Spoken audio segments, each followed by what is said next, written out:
Voilà. Écoutez, bonjour à toutes et à toutes. Merci beaucoup pour votre présence à ce webinaire consacré à l'insertion professionnelle des personnes porteuses d'un trouble du spectre de l'autisme. L'objectif est de pouvoir vous éclairer sur cette typologie de handicap, sur les acteurs qui peuvent vous accompagner dans leur insertion professionnelle, ainsi que sur les dispositifs mobilisables. N'hésitez pas, à la fin du webinaire, on aura un temps de questions-réponses. Voilà, donc vous pouvez soit poser vos questions dans le fil de discussion, soit prendre la parole la dernière demi-heure de ce webinaire. Dans le cadre de ce webinaire, j'ai la chance de pouvoir co-intervenir avec Maëlys Boxberger, chargée de développement territorial du FIP Île-de-France. Maëlys, je vous laisse vous présenter. Merci Gladys, bonjour à toutes et bonjour à tous. Bonjour. Avant tout, très bonne année 2024 pour ceux que je n'ai pas encore salués. Mes meilleurs vœux à tous et bienvenue pour ce webinaire donc consacré à l'autisme et à l'emploi pour bien connaître qui sont les acteurs et quels dispositifs sont mobilisables. Avant de rentrer dans le vif du sujet, j'avais un rappel ou une annonce ou une invitation à vous reproposer. Ça n'est pas dans le cadre du webinaire, mais vous êtes tous les bienvenus. Vous savez, le FIPHFP organise un Tour de France des handicaps invisibles.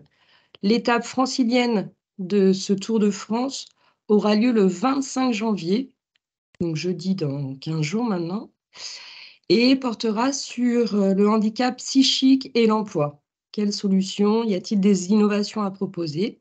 Cette manifestation, elle aura lieu le 25 janvier au matin à la préfecture de région Île-de-France à Paris dans le 15e. Vous êtes tous les bienvenus. Si vous n'avez pas eu l'invitation, n'hésitez pas à vous tourner vers le Handipact, elle vous la transmettra et on compte sur votre présence. Et maintenant, on peut revenir à ce webinaire donc consacré à l'autisme et à l'emploi. Merci beaucoup, Maëlys. Pardon. Excuse-moi, Gladys, sûr, vous avez à la fin du webinaire, du support de webinaire, vous avez le rappel de cette invitation du Tour de France avec le lien pour vous inscrire. Donc, vous l'aurez dans le support de ce webinaire de toute manière. Merci. Tout à fait. Support qui vous sera bien sûr envoyé à l'issue de ce webinaire avec le lien du replay si vous souhaitez revoir ce webinaire, ainsi que l'enquête de satisfaction pour nous permettre d'améliorer nos contenus. Donc n'hésitez pas à y participer si vous avez l'occasion. J'ai également la chance de pouvoir partager la parole aujourd'hui avec Virginie, Florence et Steph.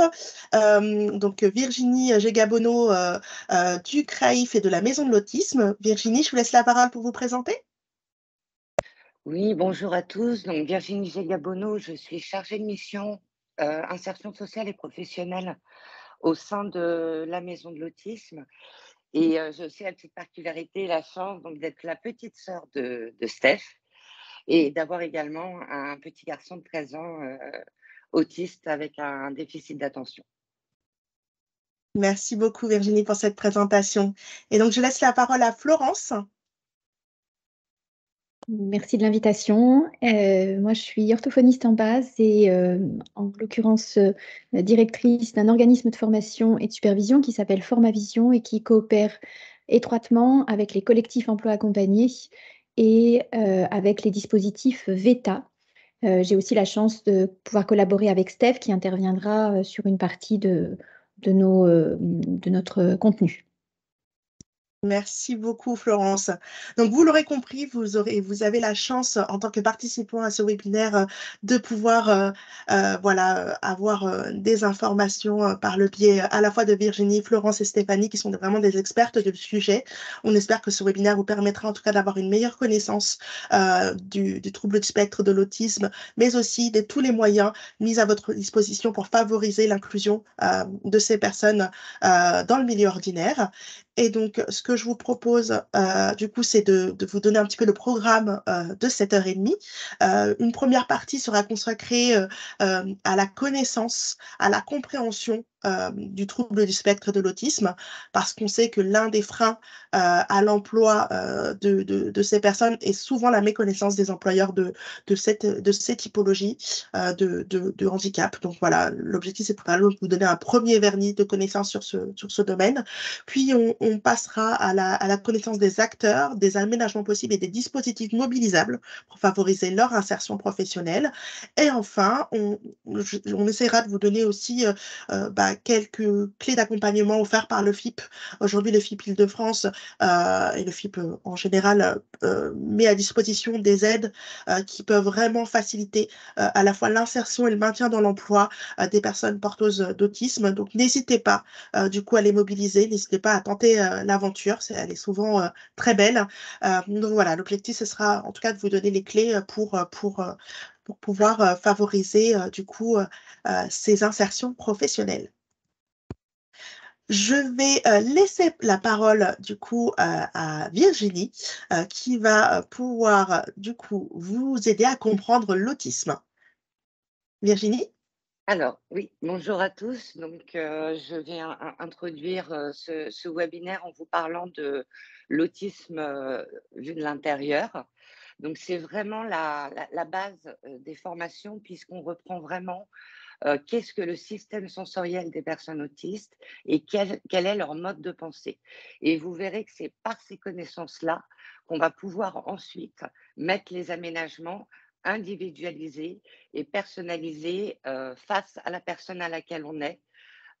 Pour rappel, il n'y a pas un autisme, entre guillemets, hein. Il y a vraiment des profils très, très différents.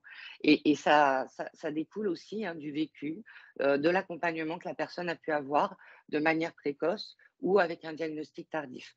Donc, tout ça va faire qu'en effet, on a vraiment des profils très, très différents. Alors, je vais reprendre avec vous donc, quelques petits faits sur l'autisme. Donc, bon, je pense que là-dessus, vous êtes informés déjà, mais l'autisme, en effet, n'est pas une maladie. On n'attrape pas l'autisme, on ne devient pas autiste. L'autisme est là depuis la naissance. Parfois, on n'a pas forcément vu les signes de manière précoce et c'est pour ça qu'on a affaire à des diagnostics tardifs. Il y a aussi des difficultés d'accès au diagnostic en France. Donc, voilà, mais la personne n'est pas devenue autiste. L'autisme, donc ça ne... Alors, je pense qu'il devait avoir d'autres. Voilà. Ça n'est pas, bien sûr, dangereux, je vous rassure, et ce n'est pas la faute de la mère. On est encore obligé aujourd'hui de transmettre cette information parce que par le passé, en fait, psychanalytique en France, c'est vrai qu'on a encore parfois des retours sur la responsabilité de la maman par rapport à l'autisme. Donc voilà, c'était juste pour rappeler ces grands principes. Aujourd'hui, on est encore sur des chiffres d'une personne sur 100. Je pense que ces chiffres sont tous évalués. Aux États-Unis, d'ailleurs, ils ont pu retravailler un petit peu ces chiffres et on est à plus d'une personne sur 100.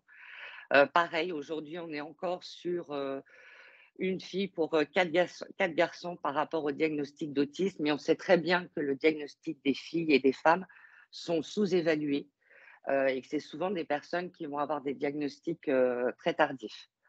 Donc, comme je vous le disais, l'autisme apparaît dès la naissance. Donc, si jamais on vous parle de méthodes, de procédures ou de traitements qui guérit l'autisme, attention. Voilà, il n'y a pas de guérison. C'est qu'aujourd'hui, l'autisme, c'est dû aussi à de multiples choses. Il n'y a pas un gène non plus identifié comme la trisomie 21 dans l'autisme. On sait qu'il y a des parts génétiques, environnementales. C'est vraiment assez complexe. Voilà. Donc, c'est pour ça qu'il y a aussi une sous-évaluation des diagnostics et encore des diagnostics très tardifs en France en fonction des profils. Alors, l'autisme aujourd'hui, vous avez peut-être entendu parler, on est arrivé à une nouvelle stratégie cette année où l'autisme est inclus dans les troubles du neurodéveloppement. Donc, les troubles du neurodéveloppement, il y a bien évidemment donc, des troubles de l'apprentissage, les troubles du spectre de l'autisme, tout ce qui va être déficience intellectuelle, les troubles de l'attention avec ou sans hyperactivité, les troubles de la communication et les troubles moteurs. Donc ça, c'est vraiment l'ensemble des troubles du neurodéveloppement. Et l'autisme est inclus bien évidemment dedans et c'est pour ça qu'aujourd'hui, on parle de stratégie TND. Donc, vous pourrez d'ailleurs trouver un petit fascicule qui explique, que ce soit en FALC ou autre, qui explique cette nouvelle stratégie. Donc, comme je vous le disais, chez une même personne, il peut avoir aussi ce qu'on appelle des comorbidités. C'est pour ça aussi que les profils sont si différents. C'est-à-dire qu'on peut avoir une personne avec donc un trouble autistique, mais aussi avec un déficit d'attention, avec ou sans hyperactivité. On peut avoir aussi des personnes TSA qui ont également des troubles 10. Donc voilà, c'est ce qui montre aussi cette pluralité, on va dire, au niveau des profils. Donc, au niveau des comorbidités, on rajoute donc d'autres troubles du neurodéveloppement, tous les troubles psychiques aussi et psychiatriques, notamment lorsqu'il y a des diagnostics tardifs ou des vécus difficiles pendant l'enfance, l'adolescence. C'est vrai qu'on peut retrouver, notamment à l'âge adulte, parfois des troubles associés. Les troubles de l'alimentation, qui sont quand même très présents chez les personnes autistes, notamment par rapport aux problèmes pour diversifier l'alimentation, mais ça, c'est vraiment dû à leur profil sensoriel. Donc, je le réaborderai plus tard. Et aussi des maladies génétiques qui peuvent être associées. Il ne faut pas oublier aussi toute la part somatique. Les personnes autistes, elles ont le droit d'être malades comme les autres personnes. Et c'est vrai que parfois, on est contacté pour des gros troubles du comportement ou des grosses difficultés. Et en fait, on se rend compte peut-être que la personne, elle a des caries ou elle a une otite ou elle a des problèmes au niveau des intestins. Donc, ne pas oublier aussi tout ce qui est somatique. Et on sait que l'accès aux soins somatiques est quand même encore difficile en France pour les personnes autistes. Donc, les critères pour définir l'autisme.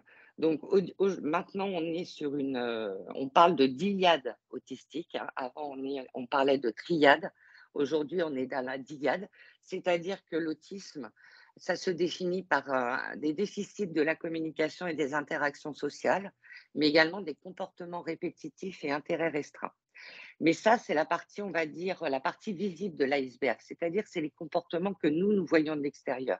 Ce qu'on va essayer de vous faire comprendre aujourd'hui, c'est que ces comportements, ils sont dus à comment je ressens mon environnement extérieur et interne, et du coup, comment je pense. Et à partir de ce moment-là, c'est pour ça qu'il y a tel ou tel comportement. Mais là, on va vraiment parler de la partie cachée de l'iceberg, c'est-à-dire qu'est-ce qui fait qu'une personne ressent et pense comme ça, et qui va expliquer tel ou tel comportement visible de l'extérieur. Alors, le fonctionnement sensoriel. Donc, les personnes autistes, elles sont comme nous, elles ont tous leurs sens. Donc, nous, on parle aussi de 7 sens, c'est-à-dire qu'on va rajouter le système vestibulaire et le système proprioceptif dont je vous parlerai tout à l'heure. Il faut savoir que le système vestibulaire et proprioceptif sont aussi présents chez les personnes non autistes. Donc, elles ont le même système, entre guillemets, sensoriel que nous, mais c'est vraiment une difficulté, on va dire, de filtrage de ces informations sensorielles. Et c'est pour ça qu'on va parler d'hypo et d'hypersensibilité. Donc, les hypos et les hypersensibilités, elles touchent bien évidemment tous les sens. Donc, comme je vous parlais tout à l'heure, il y a aussi 2 sens auxquels on rajoute.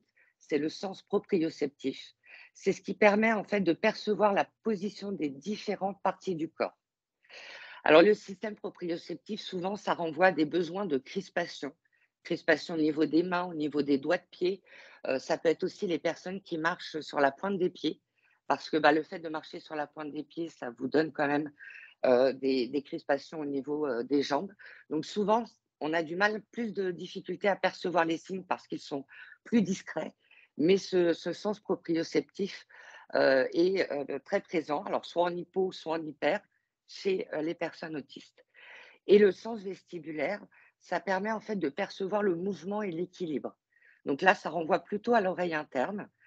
Et c'est toutes ces personnes que vous voyez avoir besoin de faire des grands mouvements, tourner sur eux-mêmes, se balancer, faire du trampoline. Voilà, là, c'est vraiment ce qu'on appelle des rééducations au niveau du système vestibulaire. Et pareil, ça va dépendre, est-ce que la personne est en hypo au niveau de ce système vestibulaire ou en hyper.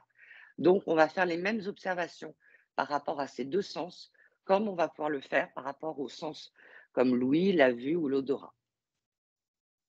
Donc ça fait partie en principe de bilan qu'on doit faire assez rapidement lorsqu'on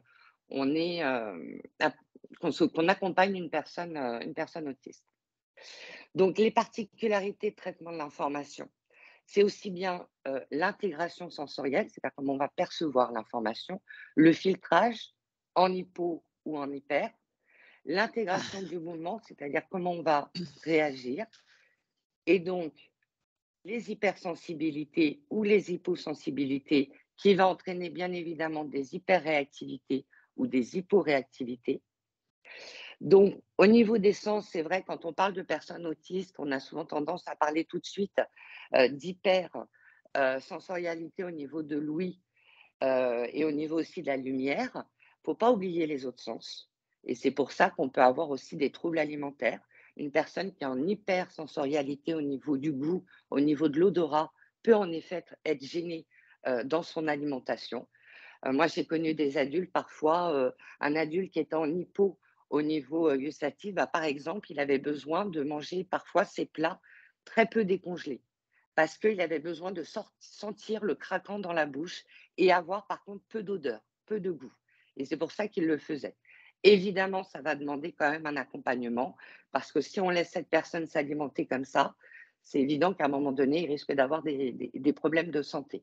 Mais pour vous dire que vraiment, cette difficulté parfois alimentaire et cette sélectivité est vraiment due à ce système sensoriel. Il y a aussi les hypersensibilités au niveau des contacts physiques. C'est pour ça que les personnes autistes ont du mal avec le contact physique. Pour préciser, elles ont surtout du mal avec le contact physique lorsqu'il n'est pas anticipé. Donc, lorsque vous les touchez et qu'ils n'ont pas vu que vous alliez le faire. Et lorsque c'est plutôt des effleurements. C'est vrai que les personnes, lorsqu'on est vraiment dans plutôt des pressions ou des contacts assez fermes, ça passe déjà beaucoup mieux parce que la pression sensorielle leur fait des fois du bien au niveau de leur perception corporelle.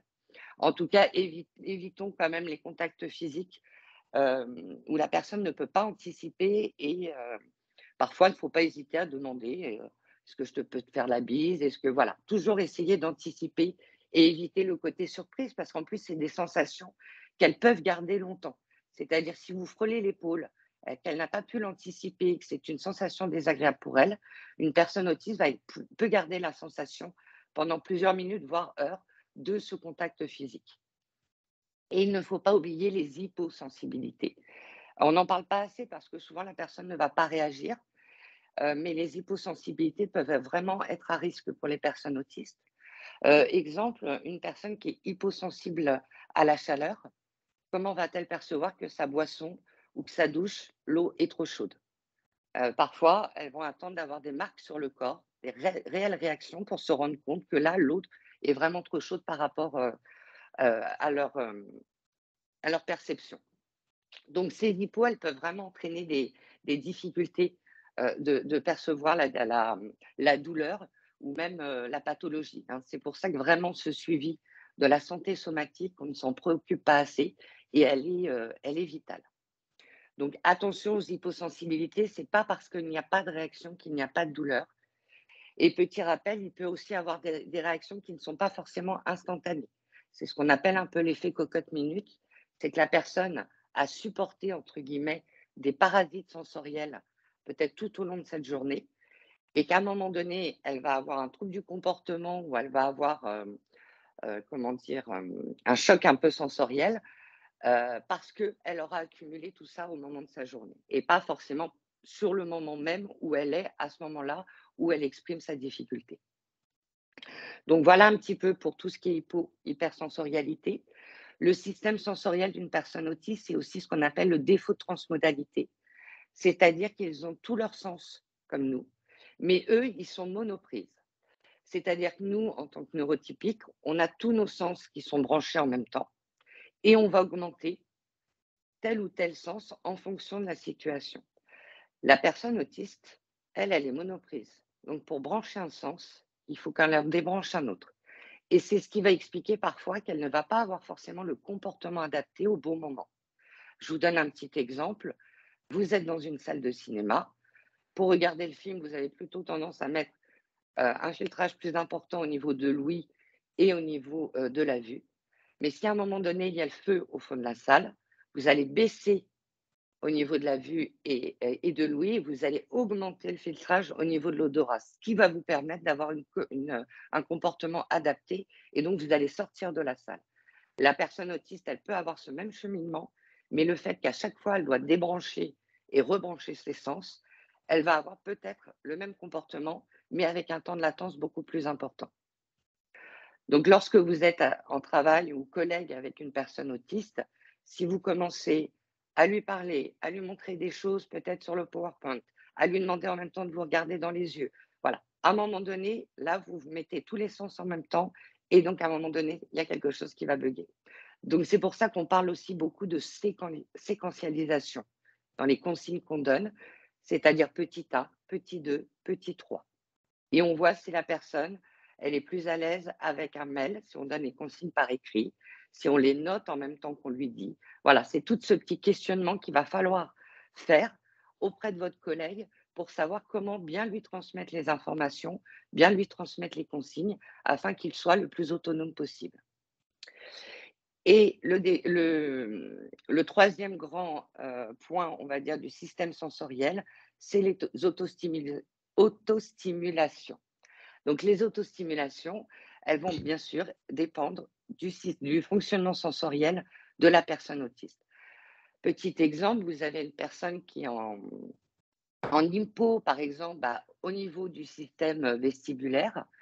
Pour qu'elle puisse accéder au seuil normal, il va falloir donc proposer beaucoup d'activités qui travaillent le système vestibulaire pour pouvoir justement activer ce système.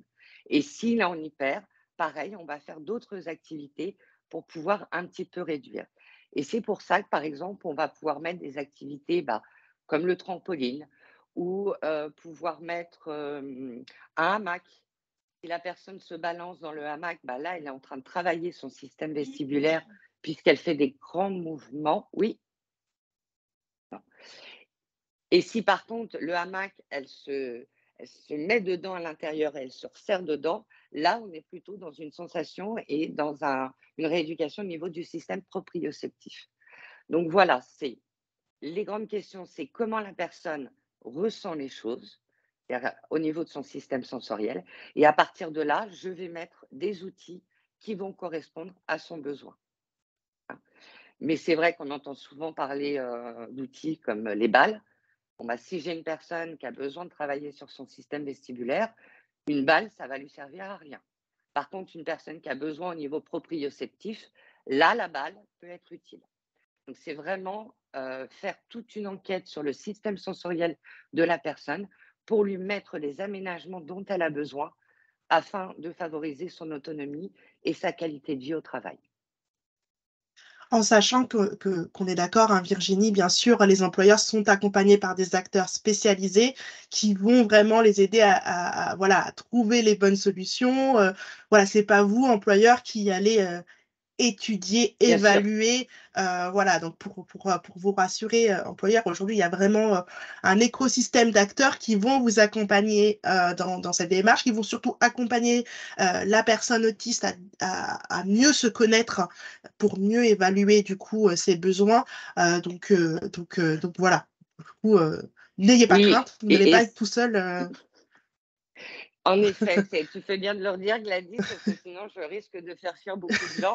Et c'est là où le rôle du job coach est important, parce que c'est lui qui va faire justement ce petit diagnostic, entre guillemets, sensoriel et de mode de pensée, pour ensuite proposer aux employeurs et aux entreprises tel ou tel type d'aménagement qui sera pris en charge par des organismes comme le FIPH, par exemple.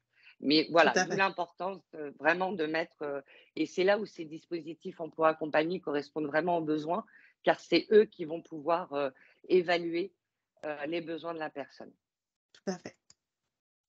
Alors, fonctionnement cognitif. Suite à ce fonctionnement sensoriel, c'est parce que je ressens les choses comme ça que j'ai un fonctionnement cognitif différent, particulier, on va dire.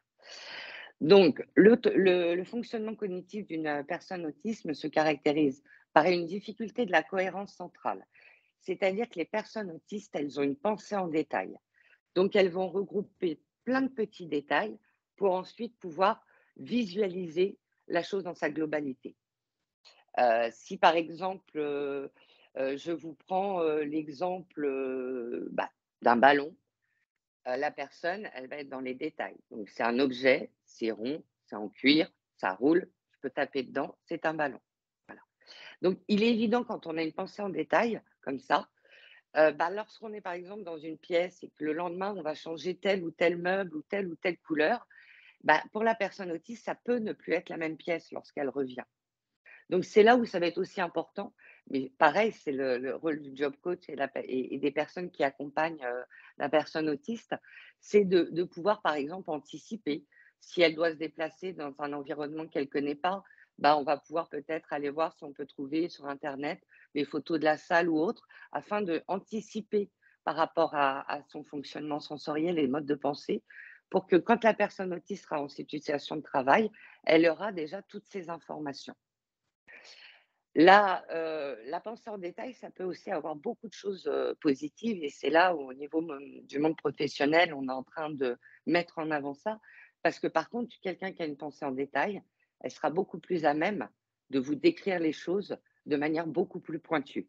Et c'est pour ça que, par exemple, au niveau du ministère des Armées, il y a vraiment tout un courant pour travailler avec les personnes autistes, dans tout ce qui va être analyse des images satellites et tout ça, lorsque vous avez une bonne pensée en détail, ça peut être véritablement un point fort pour les personnes et les employeurs. Donc voilà, c'est pour ça que cette pensée en détail, elle est aussi très particulière chez la personne autiste, où elle va vraiment scruter le détail par le détail.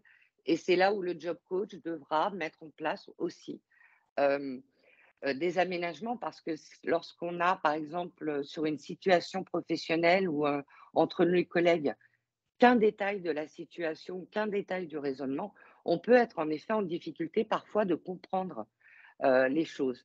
Le job coach va aussi pouvoir aider la personne à voir la situation ou le comportement dans sa globalité et donc de mieux percevoir aussi la situation et la réaction des autres par rapport à une même situation. La personne autiste, elle va être aussi en difficulté par rapport à la théorie de l'esprit. Donc, la théorie de l'esprit, c'est la capacité à se mettre à la place de l'autre. C'est pas parce que moi j'ai envie de faire ça ou j'ai envie de le faire comme ça que l'autre a forcément envie de faire pareil. Et il est évident que du coup, ça va entraîner aussi des difficultés au niveau des relations sociales. Parce que la personne va être peut-être plus en difficulté de comprendre qu'aujourd'hui, vous n'êtes pas bien, vous êtes triste, ou vous êtes plus fatigué parce qu'elle ne va pas percevoir les signes chez vous de tout ce qui est cette communication non verbale. Et c'est là où elle va se mettre en difficulté et pouvoir peut-être, du coup, être en retrait au niveau social, pas par son souhait, mais parce que déjà, elle va peut-être avoir un certain rejet du fait qu'elle n'arrive pas à se mettre à la place de son collègue ou de son ami et du coup, ne pas pouvoir comprendre ce que la personne ressent, mais aussi de ne pas pouvoir s'adapter à la personne. Nous, c'est vraiment dans la communication non verbale de notre interlocuteur qu'on se rend compte que la personne s'ennuie ou n'est pas intéressée ou autre, ce qui va nous permettre de nous réadapter. Mais lorsque vous êtes en difficulté par rapport à ça, vous n'allez pas percevoir les signes et c'est ce qui parfois les met aussi en difficulté au niveau social. Le troisième grand point du fonctionnement cognitif, ce sont les fonctions exécutives. Donc, les fonctions exécutives, elles font référence bien sûr à un ensemble de processus mentaux. Un déficit au niveau de ces fonctions exécutives va jouer un rôle assez important dans tout ce qui va être la planification, l'organisation, mais également la régulation. Et c'est là où le job coach va mettre en place des outils, un accompagnement pour, par exemple, l'aider à élaborer des stratégies, à planifier des tâches à accomplir. Il va travailler avec lui aussi sur tout ce qui va être la flexibilité mentale et la gestion de l'inhibition. Donc, par rapport à la gestion des émotions, à la gestion de la frustration par rapport à un imprévu, par rapport à un changement d'emploi du temps. Donc, c'est tout ça que nous, en tant que job coach, on met en place des outils pour permettre à la personne de pouvoir soit gérer une situation imprévue ou qu'elle n'avait pas pu anticiper autrement, soit de pouvoir mieux gérer aussi ses émotions par rapport à tout ça. Donc, c'est tous ces outils-là que Florence et Steph vont pouvoir bien aborder et qui va être le rôle du job coach, qui vont permettre de mettre la personne dans de bonnes conditions au niveau sensoriel, donc au niveau luminosité, peut-être au niveau du bruit. Est-ce que la personne est mieux sur une chaise ou sur un ballon parce que ça va le permettre comme ça de se balancer un petit peu tout en travaillant. Et ensuite, tous les outils de mode de pensée afin que la transmission des informations entre les collègues, mais aussi avec son responsable, puisse bien être intégrée par la personne afin qu'elle soit le plus autonome possible. Et là, c'est véritablement le rôle du job coach au sein de l'entreprise, voilà, pour permettre comme ça une intégration, une inclusion dans le service le mieux possible. Super, merci beaucoup Virginie, en tout cas de cet éclairage. Je pense que du coup, pour notre auditoire, c'est beaucoup plus clair. Avant de passer aux acteurs et aux dispositifs mobilisables, est-ce que tu pourrais nous dire quelques mots sur le plan autisme? En gros, en quoi ça consiste et pourquoi c'est aussi important justement dans la stratégie d'accompagnement des personnes autistes aujourd'hui et notamment sur leur insertion professionnelle? Oui, alors c'est vrai que dans tous les plans qu'on a connus autisme, il y avait toujours des grandes thématiques, l'insertion scolaire, professionnelle. Mais là, je pense que c'est Florence qui vous expliquera mieux que moi. Mais voilà, on a plusieurs grands points, que ce soit l'inclusion scolaire, sociale, également professionnelle. Il va y avoir aussi des points très importants sur la recherche, mais aussi l'appui aux familles. Car c'est vrai qu'il faut être aussi réaliste, c'est beaucoup les familles qui portent. Voilà, seulement aussi bien pour un enfant que pour un adulte. Il faut que les professionnels puissent prendre le relais parce que les familles ne peuvent pas être job coach, psychologue, orthophoniste et autres. Donc, il y a aussi tous ces points-là à travailler avec les aidants. Mais là, je laisse l'apparence à Florence qui pourra détailler un peu plus.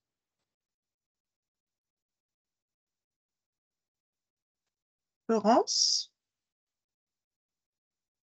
Alors, je ne sais pas si... On ne t'entend pas. Oui, Ouais. du coup, le micro n'est pas activé. On est là avec Steph. Alors, je vais essayer de partager Oui, le je te PowerPoint. laisse la main. Merci beaucoup.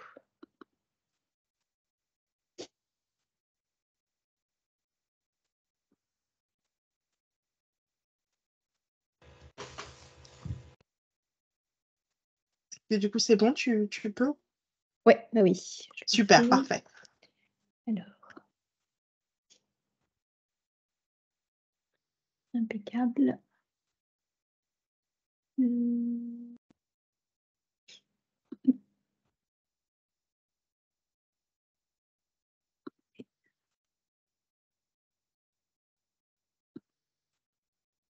pense que ça, là, c'est bon? Oui, c'est bon. Bien, et bien voilà ce dont on aimerait rapidement vous parler avec Steph. Donc pour suite logique de l'intervention de Virginie, quels sont les accompagnements qui sont souhaitables sur l'environnement de travail, les aménagements et les adaptations individualisées, notamment au niveau du poste de travail, ce que Steph va s'empresser de traiter, après quoi moi j'aborderai les dispositifs existants en appui au travail, en milieu ordinaire, notamment dispositif emploi accompagné, dispositif VETA, et on finira sur la manière dont on peut aussi bénéficier d'organismes plus privés sur des diagnostics de situation et du coaching, ce qu'on est nous amenés à faire en tant qu'organisme. Steph, je te laisse y aller. Tu me dis le passage des slides.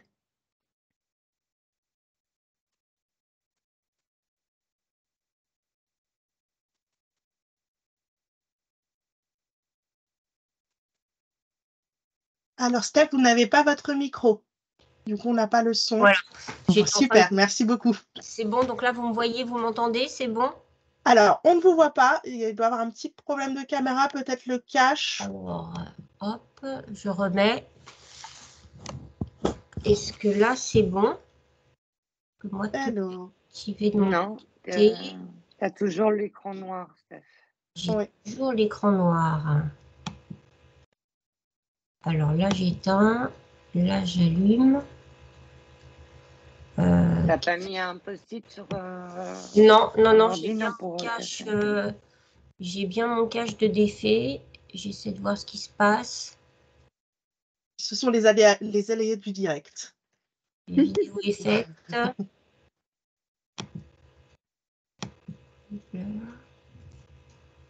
Apply. Attendez, je me reconnecte, j'en ai pour 2 secondes. Pas de souci.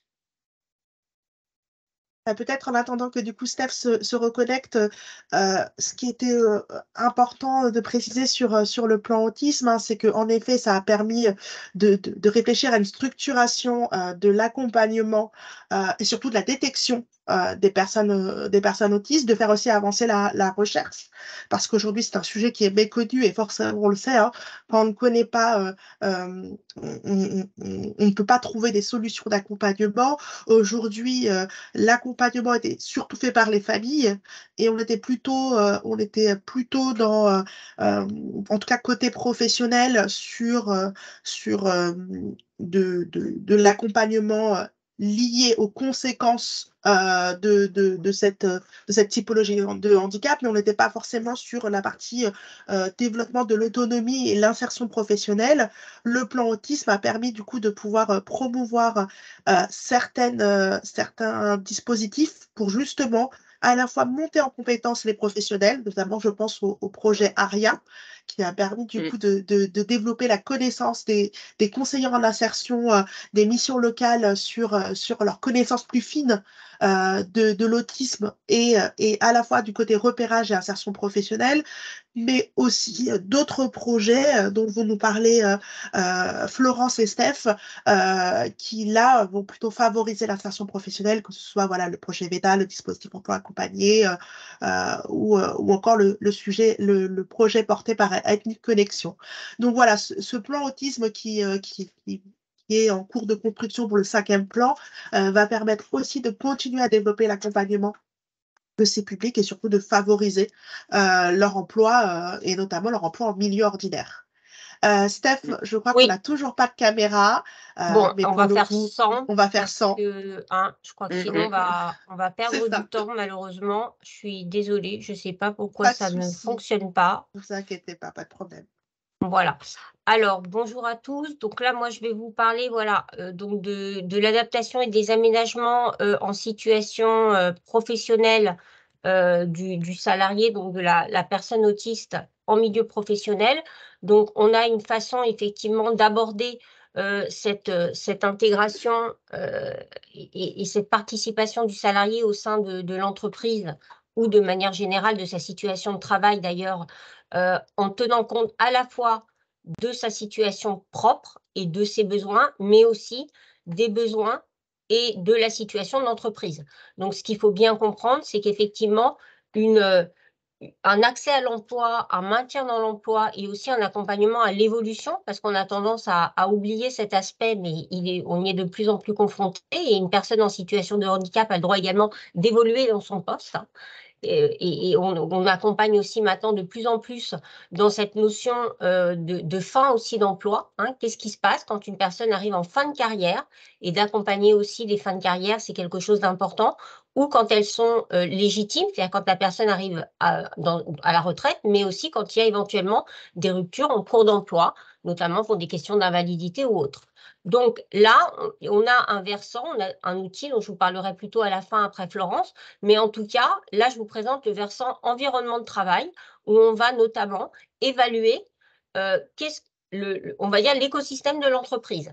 C'est quelque chose d'important, tout autant qu'on va avoir, on va dire, une grille d'évaluation où on va prendre en compte les paramètres du salarié. Donc, dans le côté versant environnement de travail, puisque c'est aussi un plan effectivement qui va être très important, dans cette grille qui va plutôt s'adresser à l'employeur de manière générale, hein, l'employeur en tout cas c'est une personne de l'écosystème de travail, on a une présentation générale du salarié, on demande quelle est l'autonomie professionnelle qui va être demandée pour le poste en question, où sont les exigences en termes de communication, interaction, adaptation socio-professionnelle, les exigences, ou en tout cas les spécificités qui sont demandées en termes de poste de travail, c'est-à-dire les missions, les fonctions, l'organisation. Et pour nous aussi, la façon dont c'est présenté, d'ailleurs, va nous donner des indications sur ce qu'il faut souvent affiner par la suite. Quels sont les paramètres physiques et sensoriels des locaux? Ça, c'est quelque chose, effectivement, qu'on ne pense pas forcément à demander de manière générale pour tout salarié. Or, on sait que pour un salarié autiste, et on se rend compte que pour un certain nombre d'autres handicaps, c'est quelque chose également d'important. La question de l'isolation, de la luminosité. On a des paramètres aussi géographiques en termes d'accessibilité, de signalétique. Donc, tout ce qui est géographique et déplacement, c'est quelque chose de très large. Il faut voir ça dans le cadre, j'ai envie de dire, du micro au macro. C'est du déplacement du salarié de son domicile jusqu'à l'entreprise, à l'intérieur de l'entreprise, à l'intérieur du service, et l'organisation même qu'il peut avoir dans l'espace bureau, hein, jusqu'à l'espace table même du bureau. Hein. Et on a le fonctionnement interne du lieu de travail, les us et coutumes, le dress code, tout ce qui est vie également de l'entreprise, le rapport à la hiérarchie, etc. La slide suivante. On a ensuite tout l'aspect évaluation des spécificités du salarié, avec quelque chose de très objectif, réaliste, les spécificités d'une personne autiste et qui plus est d'une personne autiste au travail, c'est à la fois des spécificités qui peuvent engendrer un certain nombre de difficultés, mais aussi un certain nombre de potentialités.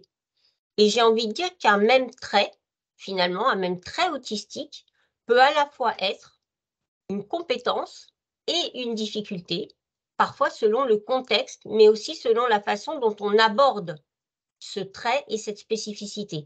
Et nous, notre rôle, c'est pas de dire ce trait, c'est que du bénéfice, mais ou que une difficulté, mais c'est de pouvoir l'aborder de manière très objective et de se dire dans cette entreprise, sur ce poste, pour cette mission, comment on peut en faire un atout?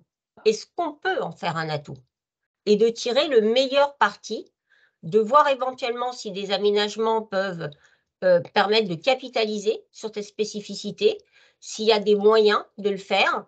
Et le but, c'est de trouver un équilibre. Donc, faire progresser une personne, c'est tout à fait louable. Dénaturer une personne ou conditionner une personne, et j'ai envie de dire à un moment donné que ça soit dommageable à sa qualité de vie, au travail, à qui elle est, etc., il y a peut-être des limites aussi sur lesquelles il faut mesurer les choses. Hein. Tout comme pour l'entreprise, il y a des choses qu'on peut demander à une entreprise jusqu'à un certain point, mais à un moment donné, on ne peut pas non plus raser une entreprise et lui demander de reconstruire complètement le bâtiment pour s'aménager à une personne en situation de handicap.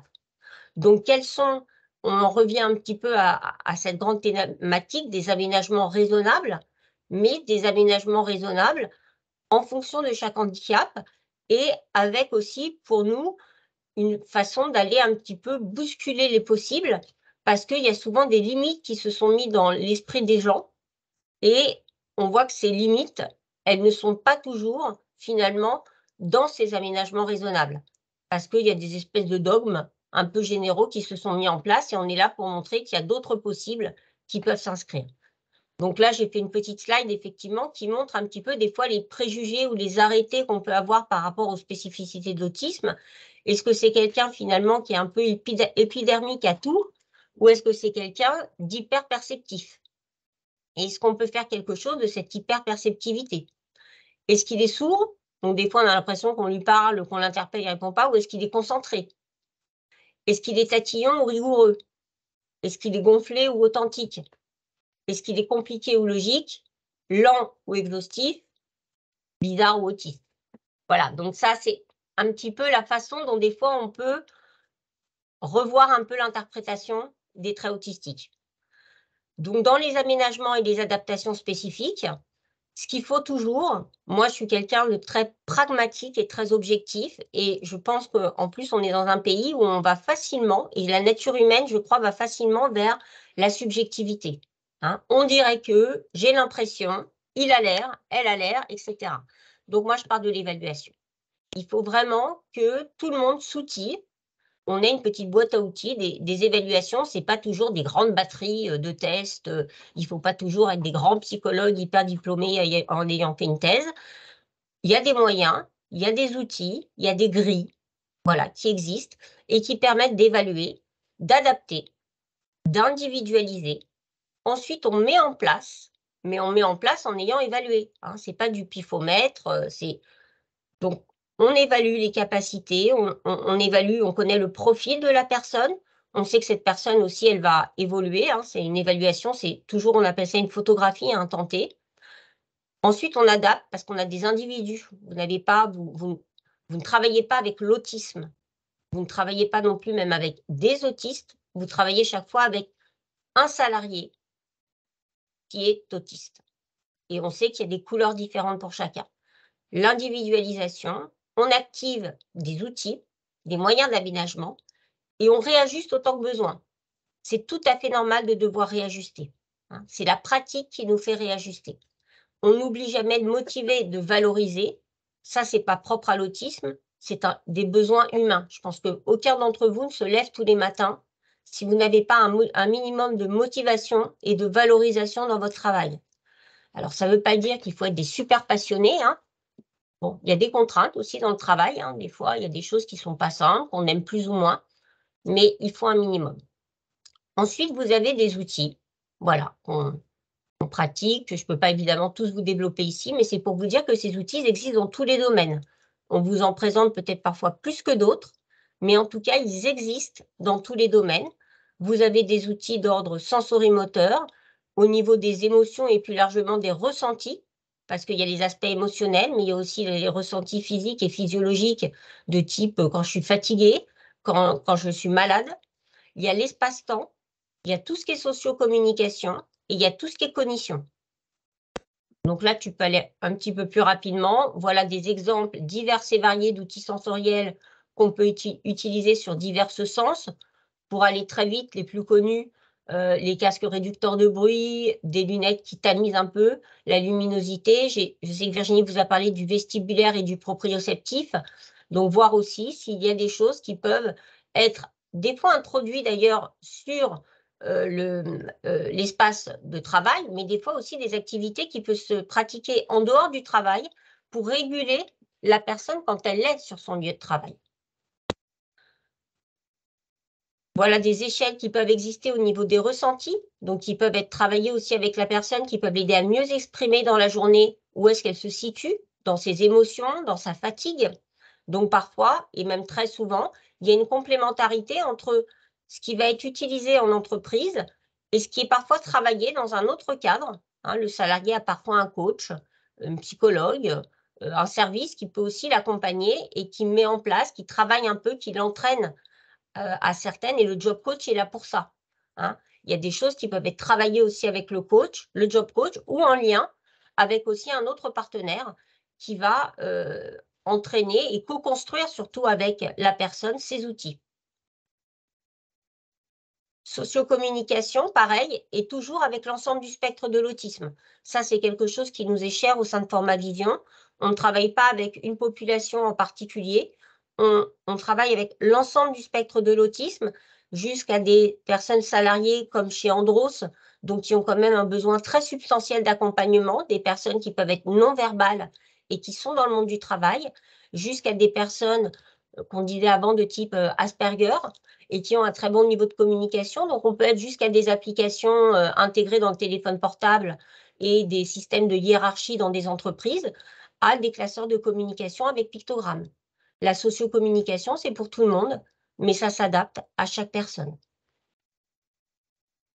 L'espace-temps, là encore, très divers. Ça peut être de l'organisation de l'espace table, comment j'organise mon bureau, jusqu'à le GPS pour me rendre à l'entreprise, la pièce, le couloir dans le service pour retrouver mon bureau.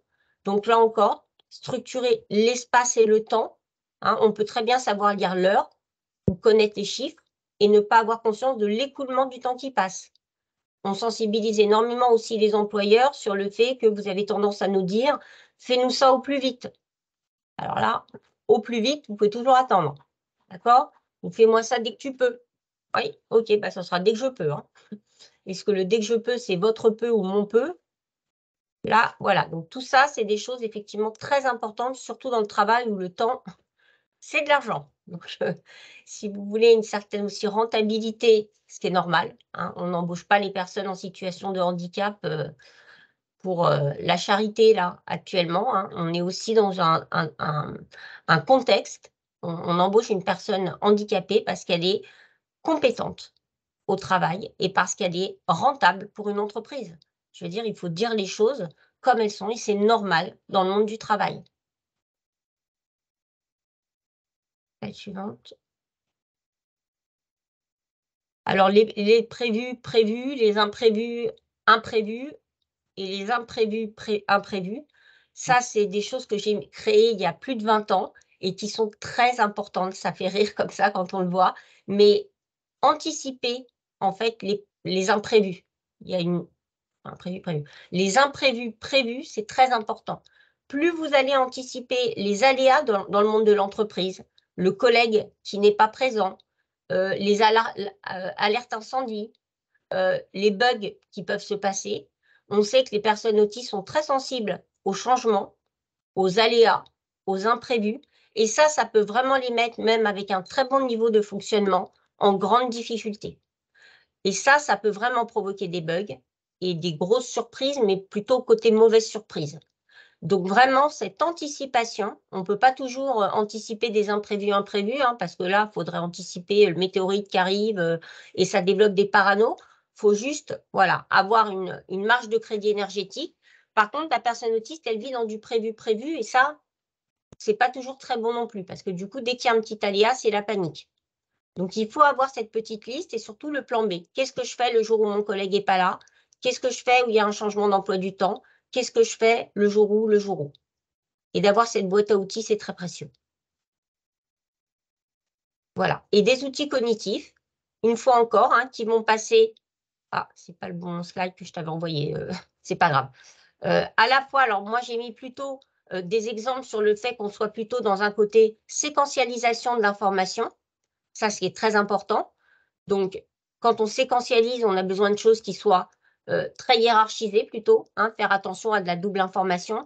Et plutôt d'appeler ça le mind mapping, on a un besoin, on va dire, d'articulation des informations, hein, d'un encodage de l'information qui soit spécifique. Le mind mapping est un exemple, mais je l'avais plutôt mis en exemple et pas en titre parce qu'il n'est pas accessible à toutes les personnes autistes. Hein. Le mind map est quelque chose, un support important parce qu'il montre bien la capacité qu'ont certaines personnes autistes à accéder à une arborescence, mais ce qui est souvent, on fait des mind maps qui sont très spécifiques pour les personnes autistes. Et quand on utilise le mind map, il faut bien comprendre que le mind map doit être construit avec la personne autiste plutôt que fait par une autre personne. Donc, j'avais changé, on vous remettra le bon slide parce que je préfère qu'on ait un slide plus... Je l'avais mis à jour, c'est celui-là. Je suis désolée, Steph. Pas grave. Ouais. On remettra le bon élément. Merci beaucoup du challenge que tu as relevé en si peu de temps, d'aborder tant de choses avec autant de clarté. Moi, je vais essayer sur un temps très, très court, hein, j'en ai conscience, les dispositifs existants pour accompagner les entreprises à l'employabilité des personnes en situation d'autisme. D'abord, vous parlez des dispositifs qui sont fort portés et par la loi travail et par la stratégie nationale, que sont les dispositifs emploi accompagné. Il est d'ailleurs au mois d'octobre, lorsque M. Dussopt est venu au colloque national du collectif emploi accompagné, eu vraiment le sentiment que ces dispositifs allaient être très portés et largement doublés, voire triplés dans les années à venir. Alors, que sont-ils? Si on s'en réfère à emploi.gouv, ce sont des dispositifs d'appui pour les personnes en situation de handicap destinés à leur permettre d'obtenir et de garder un emploi rémunéré sur le marché du travail, qui accompagnent à la fois le salarié, mais aussi l'employeur. Et c'est pour ça que c'est important que vous soyez au fait de ces dispositifs-là.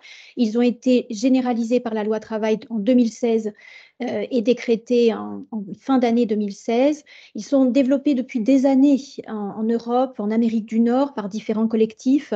Je vous ai reprise juste à titre d'indication la définition qu'en donnent ces autres pays, en particulier l'Europe, hein, le Youth, définit l'emploi accompagné comme permettant à des personnes handicapées ou défavorisées d'accéder à des opportunités d'emploi, à des choix et à un devenir indépendant socialement actif. L'emploi accompagné, le collectif emploi accompagné tient aussi à dire que cette méthodologie d'appui, elle sert aux personnes les plus fragiles, qu'elles soient en situation de handicap ou non. C'est-à-dire qu'on espère qu'un jour se généralisent aussi ces dispositifs pour des personnes qui sont vulnérables et qui ont une précarité de fait qui entrave leur accès à l'emploi. À l'heure actuelle, en France, ces dispositifs ne sont réservés qu'aux personnes en situation de handicap détentrices d'une RQTH. Quelques chiffres.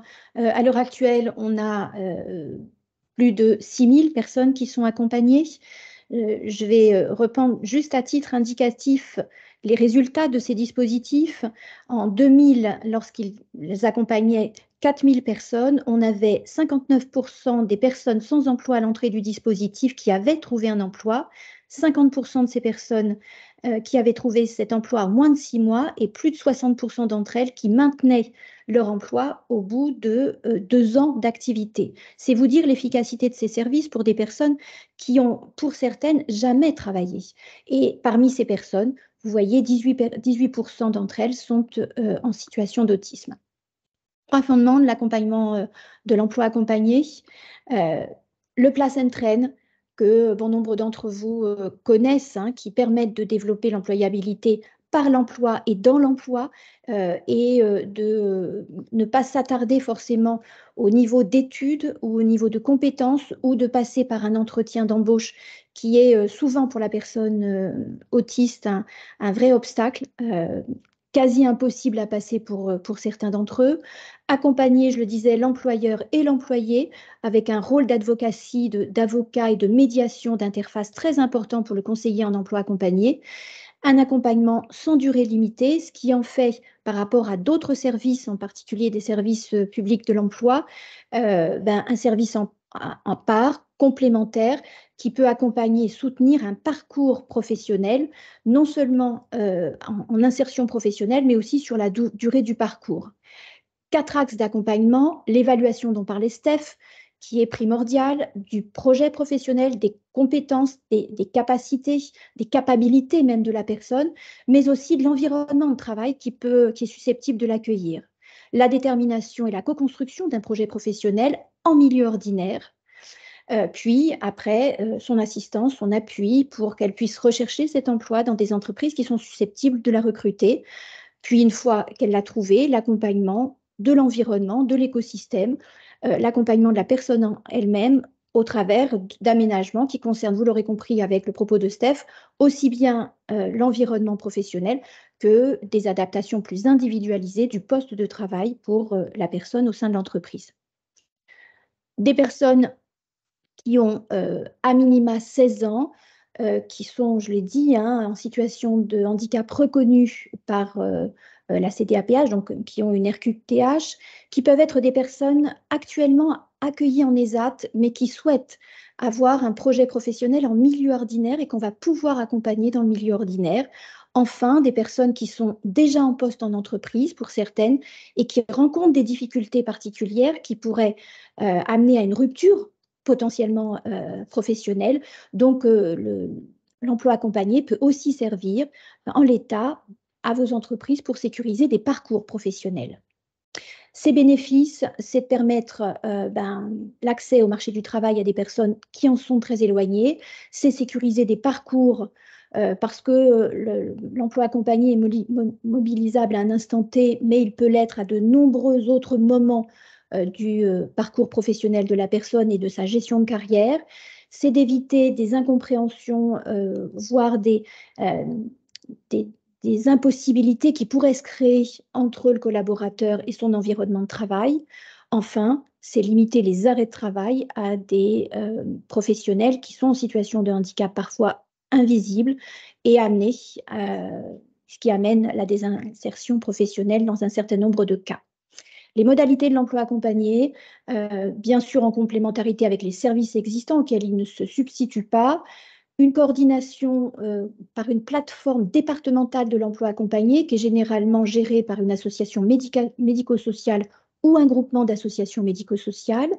L'emploi accompagné a 2 prescripteurs à l'heure actuelle, la maison départementale des personnes handicapées, la MDPH, ou le service public de l'emploi. Il va y avoir des expérimentations là sur certains départements pour que le seul prescripteur soit le service public de l'emploi. C'est un changement de paradigme hein, pour le monde du handicap auquel nous, on adhère complètement. Financé pour 2 tiers par les ARS, pour 1 tiers par la GFIP et le FI, avec une mise en œuvre qui est complètement gratuite pour les salariés et l'employeur qui peuvent mobiliser eux-mêmes l'emploi accompagné. Le salarié a aussi à sa main de pouvoir déclencher l'emploi accompagné. Une double intervention, elle se fait à la fois sur l'insertion professionnelle et sur les enjeux médico-psychosociaux d'accompagnement de la personne sur des axes que vous avez compris, hein, quand on parle de la communication, des interactions sociales, de tout l'empan accompagnement somatique de la personne dont a parlé Virginie. On est là sur des interventions aussi de fait qui concernent la vie de la personne et beaucoup plus dans du social coaching que dans du job coaching. Une durée, une intensité modulable en fonction des besoins et surtout un service qui intervient in situ dans vos entreprises. Vous trouvez tous les éléments dans la circulaire hein, que je vous ai envoyée. Pour vous, employeurs, l'appui d'un conseiller emploi accompagné in situ peut répondre à des questions de base. Comment adapter mon mode de management au regard du handicap de la personne? Quelles sont les bonnes pratiques pour recruter une personne particulière autiste? Comment sensibiliser mon équipe aux particularités, vous l'avez compris avec Virginie, hein, qui sont nombreuses et aux besoins spécifiques de mon salarié autiste? Quel aménagement je dois mettre en place et quelles aides j'ai pour leur prise en charge? Comment je peux aider le salarié à supporter certains changements dans mon entreprise, mais aussi plus généralement à réguler ses émotions et son comportement? Enfin, comment j'accompagne la gestion de carrière, voire la fin de carrière dont parlait Steph. Être conseiller en emploi accompagné, c'est donc un nouveau métier qui est un métier d'interface, de négociation, de formation des acteurs, mais aussi d'animation réseau. Et on est fort content, nous, chez Formavision, de pouvoir porter la nouvelle certification qui a été enregistrée au RNCP France Compétences de ce titre, conseiller emploi accompagné. La première formation à ce nouveau métier se fera en avril 2024. Alors, peut-être, je vous raconte une petite histoire pour que vous voyez en état ce que ça veut dire. J veut travailler dans les solutions informatiques. Il n'a pas forcément le niveau de diplôme requis, mais il est en entreprise qui veut jouer le jeu à un moment donné et qui va accepter qu'il vienne au moins faire l'essai d'une embauche. Le conseiller emploi accompagné va rencontrer l'entreprise, voir les aspects environnementaux, en particulier open space qui aurait été une entrave importante, une pause méridienne qui est trop longue pour J. Du coup, on va travailler tout ça avant même que J arrive. La visite de l'entreprise va aussi permettre de poser les prérogatives sur l'autisme avec la personne qui va tutorer J au plan professionnel et accompagner au plan administratif l'entreprise pour qu'elle ait toutes les aides requises. Puis on va préparer son premier jour d'embauche. On va lui définir un emploi du temps, envoyer la photo à J du bureau pour qu'il puisse mentaliser, prévoir sa place de parking, donner les clés de compréhension aux personnes qui sera son tuteur direct, notamment sur les instructions à lui poser, sur l'humour qu'il faut manier avec beaucoup de précaution, puis aussi sur la manière dont il doit se positionner, notamment au moment des réunions, pour qu'il ne soit pas entravé au plan sensoriel. On va aider cette personne spécifique, cette collègue qui sera en B2B avec lui pour qu'elle soit le plus ajustée possible. Donc, c'est une formation que le conseiller emploi accompagné a fait auprès de cette personne. Premier jour, ça se passe plutôt bien. Les 4 premiers mois, le conseiller emploi accompagné vient 2 fois par semaine. Il a aussi J en SMS. Il est beaucoup interpellé par J pour des problèmes quotidiens, mais progressivement, il met en place un certain nombre d'adaptations, en particulier un tableau Velleda qui est une clé importante pour qu'il inscrive ses missions et qu'il prédécoupe toutes ses tâches. On aide aussi sa collègue à pouvoir poser des consignes beaucoup plus claires, à faire attention à ce qu'elle lui dit sur le langage métaphorique. Si elle lui dit « tu peux crever sur la route », il comprend que lui va crever et pas que son pneu va crever, donc être précis dans le langage et le plus littéral possible. On aide aussi, et comme le disait Virginie, à ce qu'il ait le moins de double tâches possible, par exemple qu'il ne prenne pas de notes, mais que les notes lui soient prises en cours de réunion. Puis, à un moment donné, se posera la question de sensibiliser l'ensemble du collectif de travail. Ça se fera au bout de 6 mois. Ça se fera dans un travail de co-construction avec J, qui va lui-même présenter ses difficultés avec son référent SAMSA, qui est un service parallèle auquel il a droit. Et après ces 6 mois et cette intervention, les collègues sont plus attentifs à lui, à ses besoins. Et pour finir, au bout de 7 mois, le conseiller emploi accompagné, lui, ne vient plus qu'une fois par mois. Il est de moins en moins interpellé par J, qui de plus en plus s'appuie sur le collectif de travail. Il est seulement interpellé au 7e mois par J pour savoir comment il peut prendre ses congés avec sa copine. Ça y est, c'est un vrai salarié. Pour en savoir plus sur le dispositif d'emploi accompagné, voilà un certain nombre de documents que propose le centre ressources du collectif France Emploi Accompagné. Deuxième dispositif, le dispositif VETA. Vous voyez, je vais très vite parce que on n'a pas le temps, donc surtout aller rechercher toutes ces ressources. VETA, Vivre et Travailler Autrement, est une association qui est née d'une expérimentation réussie du dispositif Andro Novandis. Alors toujours la même histoire, un directeur DG Andros Novandi, un fils autiste, et lui a travaillé depuis des années à des comportements fonctionnels chez son fils, qui est pourtant sans langage, avec un trouble du développement intellectuel, une déficience intellectuelle moyenne.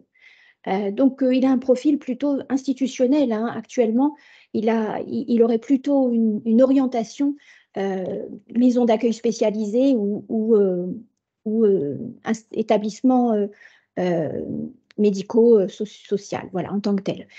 Bon, et lui, ce père qui veut vraiment que son fils puisse quand même bénéficier d'une vie autonome et citoyenne demain, l'embauche. Et comme il est extrêmement affable, il se dit, je ne vais pas embaucher que mon fils, je vais embaucher 10 autistes à terme dans mon usine. À des travaux, bien sûr, de conditionnement, de logistique. Et l'expérience prouve, au bout de 3-4 ans, que cette CDIsation, elle est possible pour ce type de personnes qui sont des autistes laissés pour compte habituellement sur le marché du travail.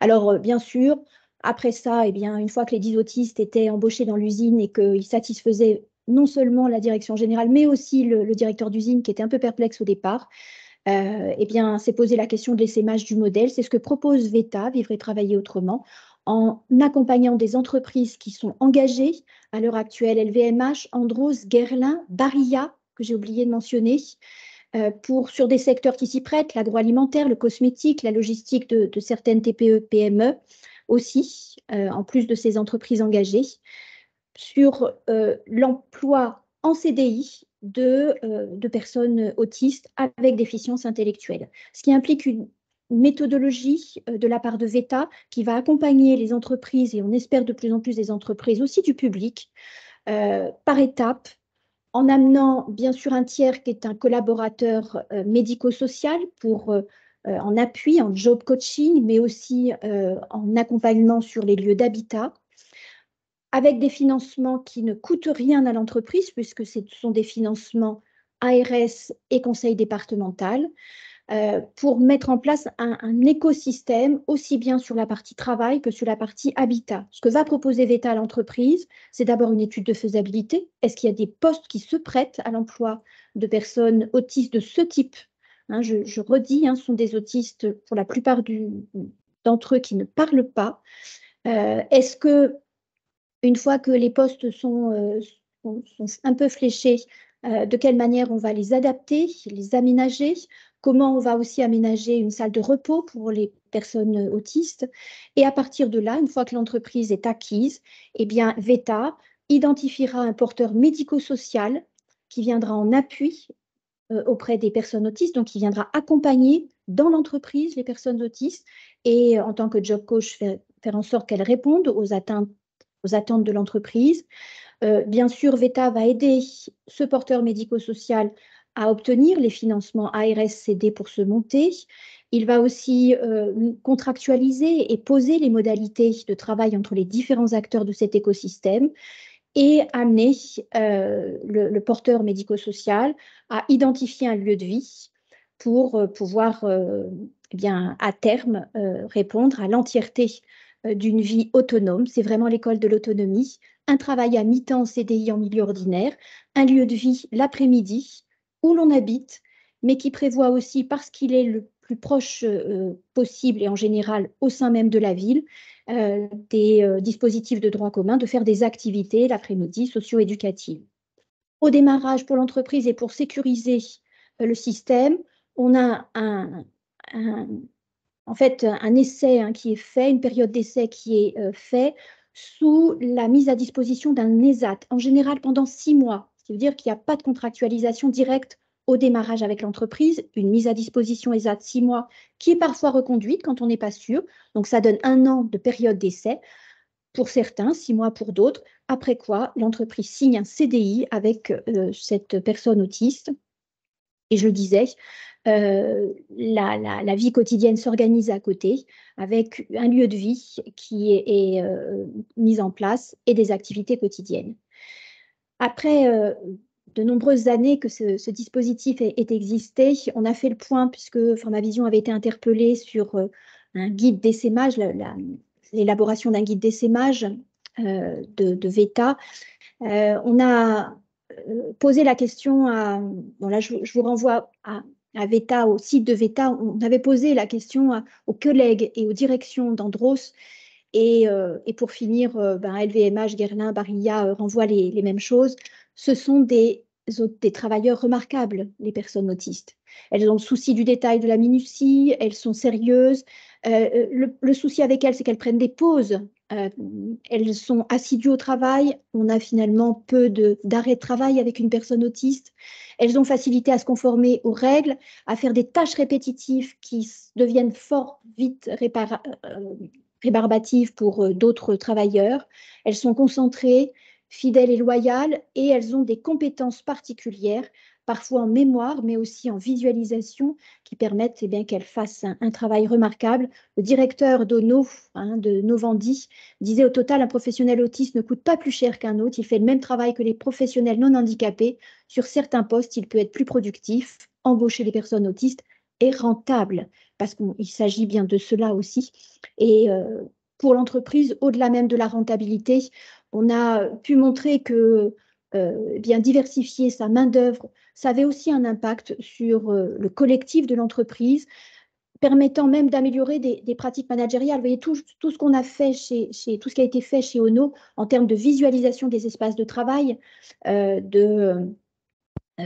voilà, tout ce qui était marquage au sol, par exemple, tout ce qui était aussi visualisation par couleur de tous les détails du travail, était repris pour les nouveaux travailleurs non autistes d'Ono, tellement c'était efficace. Et puis, bien sûr, en termes de cohésion d'équipe, en termes de communication de l'entreprise, vous imaginez comment embaucher des personnes autistes peut être extrêmement rentable pour une entreprise bénéficiaire, aussi pour l'ambiance de travail. Jean-François Dufresne, ce directeur qui avait un fils autiste, dit « Ne pas embaucher d'autistes, c'est handicaper son entreprise ». Alors, juste finir sur le fait que ça demande quand même une technicité importante, d'où le fait qu'il y ait un partenariat qui se soit installé avec Formavision. Si VETA travaille sur le collectif de l'entreprise, Formavision, lui, accompagne la formation, la supervision des professionnels médico-sociaux qui job coach, parce que là, on a des recommandations de bonnes pratiques en autisme qui peuvent demander une vraie technicité qui implique que ces professionnels-là soient aussi bien accompagnés. Actuellement, vous voyez le nombre de personnes qui sont accompagnées par les dispositifs VETA, et toutes les entreprises qui se sont déjà positionnées. Il ne manque pas d'entreprises, ce qu'il manque, c'est des porteurs médico-sociaux financés par des fléchages de la stratégie nationale qui est arrivée et qui a confirmé l'engagement politique autour de ces dispositifs VETA. Donc, vous voyez, on va avoir beaucoup de travail dans les années à venir. Allez, je laisse rapidement Steph finir sur d'autres formats d'accompagnement qui peuvent être proposés.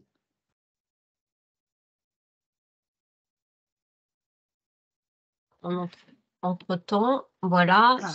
Est-ce que, Florent, je peux partager mon écran? Ça ne Faut t'embête voir. pas? Ouais, je pense que, je ne sais pas si on a le temps. Oui, allez-y, vous inquiétez Allez, c'est bon. pas. C'est rapide, en principe, je l'ai.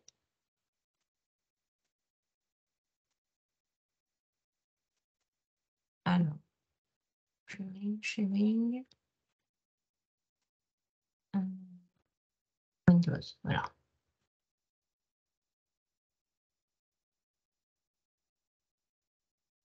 Non. Ah.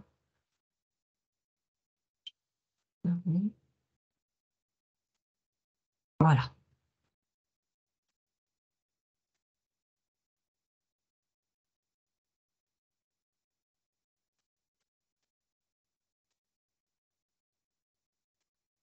Est-ce que vous voyez mon écran?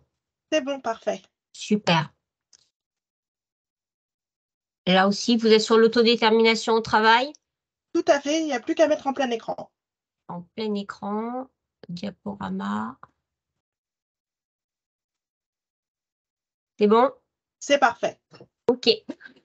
Donc voilà, donc on a accompagné avec Formavision, j'ai accompagné un salarié donc dans le service public avec le FIP. Et donc c'était pour terminer en vous parlant un petit peu donc de cette expérimentation que l'on avait pu avoir. Et c'était très significatif parce qu'effectivement, on est passé, donc on travaille de plus en plus en collaboration avec un autre service qui a développé justement des outils. Je voyais rapidement dans le chat qu'on demandait s'il existait des grilles. Voilà, donc il existe effectivement une plateforme avec à laquelle je collabore également, qui s'appelle autismeemploi.fr, et justement où on fait ce qu'on appelle des diagnostics de situation. Donc attention, ce ne sont pas des bilans de compétences professionnelles, ce sont bien des diagnostics de situation. Donc pour moi, c'est vraiment ce qu'on appellerait une échelle de capacité qui permet justement d'évaluer la situation de la personne et de l'entreprise, puisqu'en fait, on a des grilles qui sont à destination de la personne elle-même, à destination d'un proche de son choix, pour pouvoir croiser un petit peu les regards sur le profil de la personne par rapport à l'emploi, et une grille, un questionnaire, des questionnaires d'ailleurs, à destination de l'entreprise ou d'un acteur en tout cas qui a pu l'avoir et l'accompagner dans sa situation de travail. Donc, vous avez les coordonnées sur un slide juste avant de cette plateforme qui est actuellement gratuite en ligne, où vous pouvez vous inscrire en tant qu'expert, et l'expert se met en lien donc avec un salarié autiste, et on crée comme ça l'écosystème avec les personnes concernées, ce qui permet d'avoir donc des questionnaires remplis. Et au début, vous avez même l'impression que ça ne concerne pas spécifiquement l'emploi, en tout cas en ce qui concerne le salarié, parce que c'est basé sur, on va dire, des prérequis à l'emploi. Alors, qu'est-ce que sont les prérequis à l'emploi? C'est des prérequis concernant de la communication, interaction, adaptation, concernant le fonctionnement cognitif, comment la personne traite l'information, concernant ses modalités sensorielles et perceptives, concernant son autonomie, de manière, voilà, l'autonomie personnelle, sociale, etc. Son autonomie de pensée également, autour de l'autodétermination, etc. Je ne vais pas vous faire tout le listing, mais vous avez, comme pour l'entreprise, là, que vous avez vu, tous les domaines que vous avez vus sur l'entreprise, ce sont des grilles, des domaines qui sont dans le questionnaire de l'entreprise. Tout ça, c'est en ligne, avec des scorings. On travaille à une amélioration et à une convention qui se met en place entre Formavision et autismeemploi.fr pour avoir en fait de plus en plus, on va dire, un parcours d'accompagnement avec des outils de plus en plus performants, on va dire, pour les job coachs qui pourront, on l'espère, demain être des job coachs munis d'un outil également informatique, alors qu'il ne fera pas tout. Ça permet d'avoir effectivement une meilleure accessibilité en ligne et d'avoir un premier scoring de la personne et une amélioration comme ça de la perception de son profil et de gagner du temps, ce qui n'empêche pas évidemment le contact humain et le suivi individuel in situ de la personne. Donc, après, ça, c'est un petit peu le monde idéal, la situation idéale. Qu'est-ce qui se passe la plupart du temps? C'est que quand on arrive dans une situation, on pense que tout va se dérouler avec je démarre mon petit diagnostic de situation avec mes petites grilles, j'ai tous les partenaires, etc. Et la question de cette autodétermination dont on parle de plus en plus dans tous les domaines, d'ailleurs, que ce soit dans le travail ou dans le logement ou dans la vie personnelle, elle se pose tout de suite généralement. C'est-à-dire qu'il faut se demander qui demande une intervention, un job coaching, qui exprime des attentes, des besoins, et ces derniers, donc les attentes, les besoins, mais les constats sont-ils partagés? La plupart du temps, il faut quand même le reconnaître, ce sont les employeurs qui nous interpellent. Et aussi bienveillant soit-il, est-ce que le salarié est bien informé et quand il l'est, est-ce que c'est une information avérée, bien conscientisée, bien comprise? Ce qui veut dire qu'on a du mal parfois à rentrer directement dans le sujet et à arriver en disant vous allez répondre à des questions. Des fois, il faut même se représenter, expliquer pourquoi on est là, expliquer la démarche parce qu'on ne peut pas comme ça être trop intrusif dans ce type de situation. Donc, un petit rappel quand même sur ce qu'est l'autodétermination et surtout dans sa finesse. Finalement, c'est assez difficile de trouver une bonne définition de l'autodétermination. J'aime beaucoup celle-ci parce que déjà, elle est très objectivée. Alors moi, j'aime beaucoup les études scientifiques et voilà, tout ce qui est bien déterminé. Donc, vous voyez, là, on nous dit qu'un individu autodéterminé, donc c'est un agent causal, donc il est quand même à l'origine et il provoque quelque chose, capable d'avoir du pouvoir sur sa vie, on ne parle pas d'un pouvoir exhaustif, d'y choisir et d'y poser des actes de manière volontaire, en vue de parvenir à l'objectif fixé ou d'y produire un effet.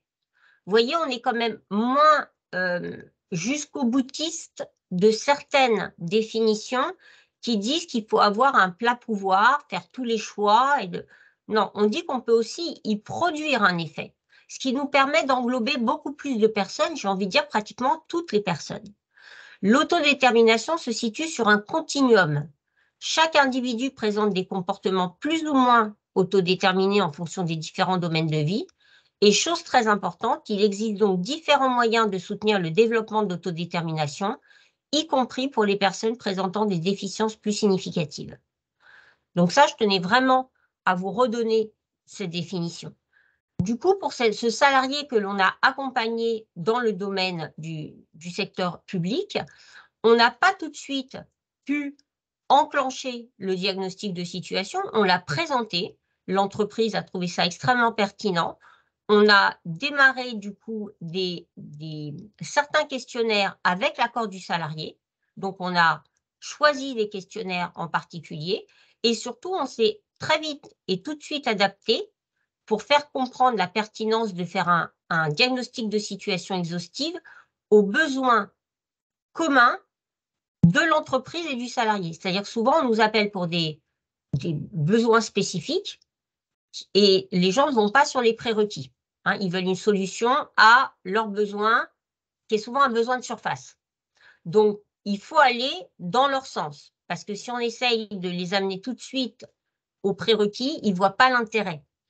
Donc, on a travaillé notamment sur l'opérationnalisation d'une fiche de mission. Ce qui m'a permis en fait de les amener à un outil qui s'appelle en anglais les 5 W2H, c'est les 7 questions, le quoi, le qui, le où, le comment, le combien, le pourquoi. Et cet outil, en fait, il est transversal.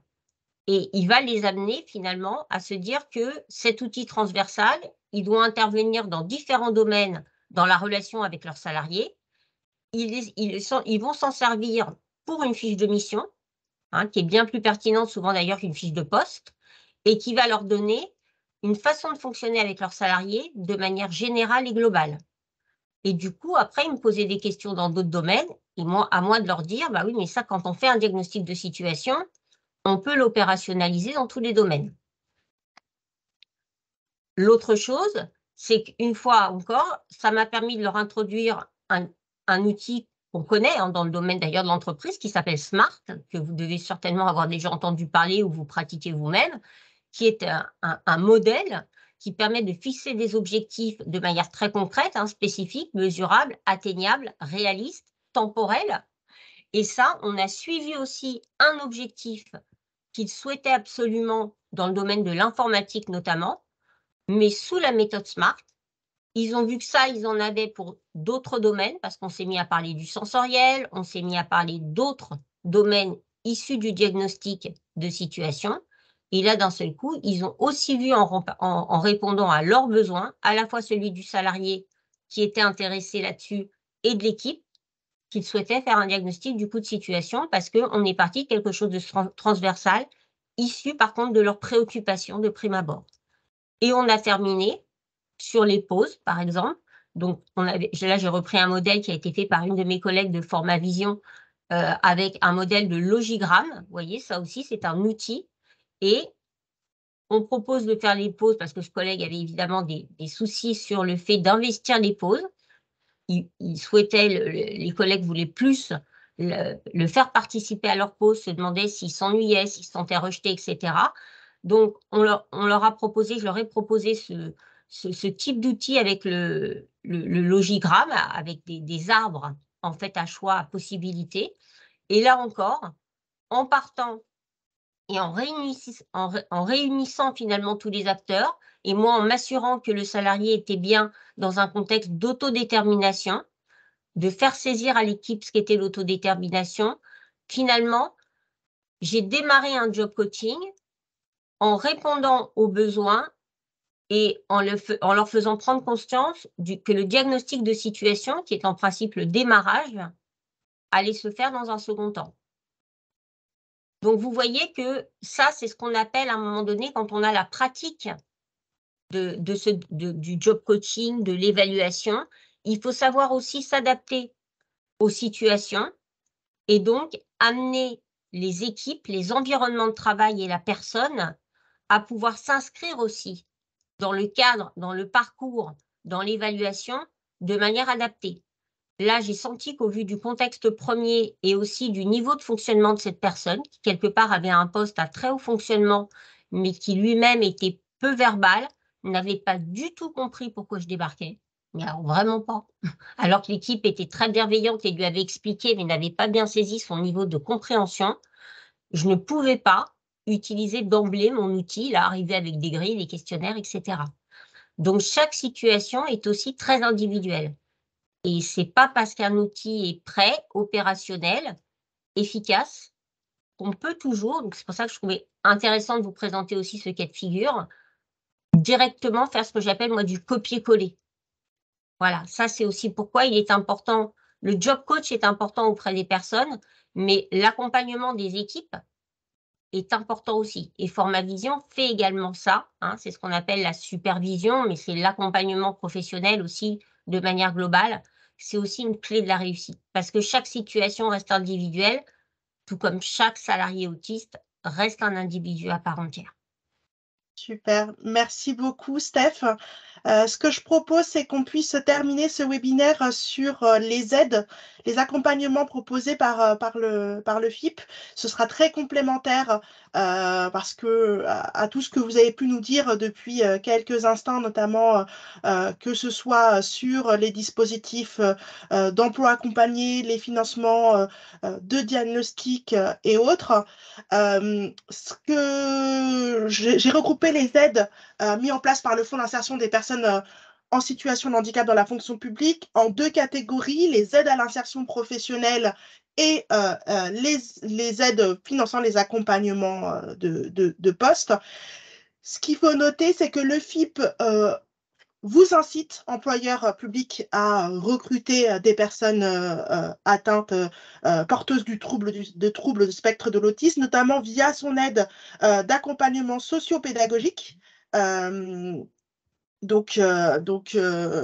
Voilà, qui permet du coup de pouvoir financer certains frais d'accompagnement, notamment pour des personnes qui auraient un souhait d'apprentissage ou l'envie de renforcer leurs compétences pour favoriser leur insertion professionnelle.